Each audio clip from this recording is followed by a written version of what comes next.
Ayan, so ito re-review natin ngayon, induction. Actually, hindi siya umiinit kahit hawakan nyo. Aray ko!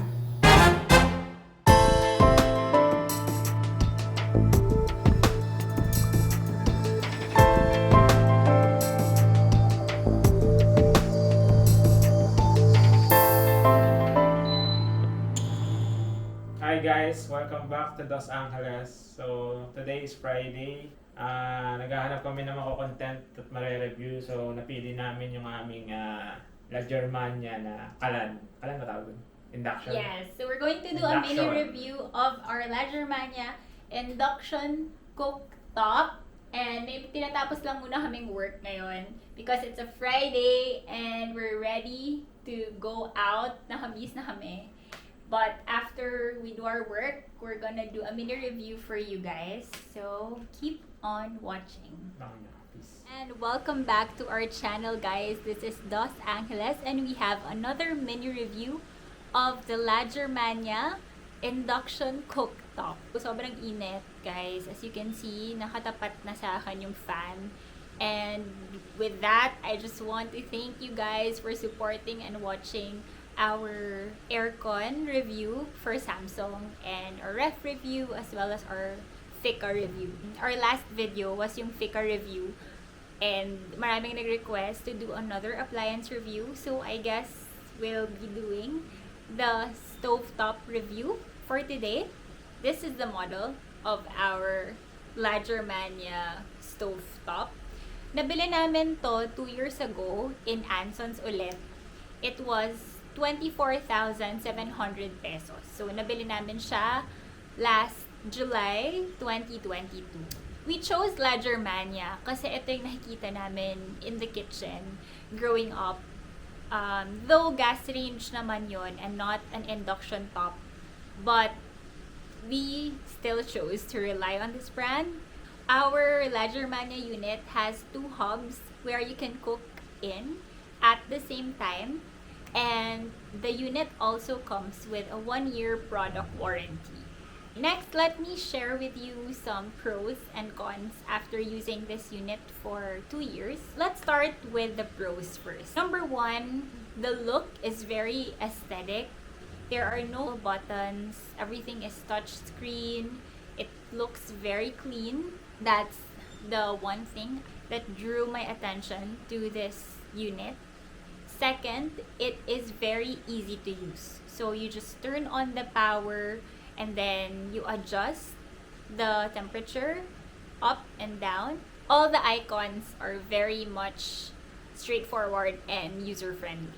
And number 3, it heats up really fast. Aray ko! But I guess ganun naman talaga for most of induction units. Those are the 3 pros that I really appreciate. So, nakabuta siya sa tiles. Ayan, nakalubog siya sa ilalim. So, papagawa niya sa karpintero niya yan. Para seamless. Ayan, medyo matagal na rin namin gamit to kaya medyo madumi. Okay, so next for the cons naman. It's made of a glass top. So, I thought madali siyang linisin. But somehow, I noticed that madali siyang magkaroon ng watermarks on the surface.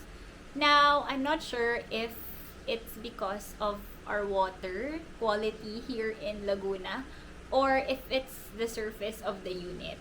So, anyway, I've discovered 2 ways how to remove the water or liquid marks or stains on the surface. So, first thing I do is I wipe it off agad while cooking habang mainit pa siya while the surface is still hot. And second is, pag nag-cool down na siya, I try to scrub it with newspaper.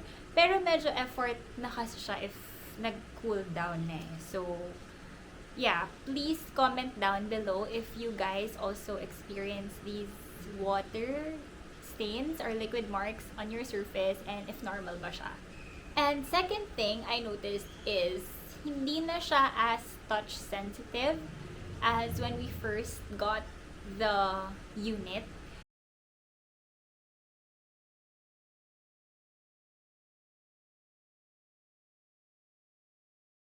I'm not sure then, again, if it's just my fingerprints. Kasi most of the time, when I use my fingerprints to unlock our digital lock sa front door, nagkaka-error din siya. So, I don't know, maybe it's just my fingerprints. But, I've noticed naman na ngayon, when I long press on the power button, nagre-respond naman siya.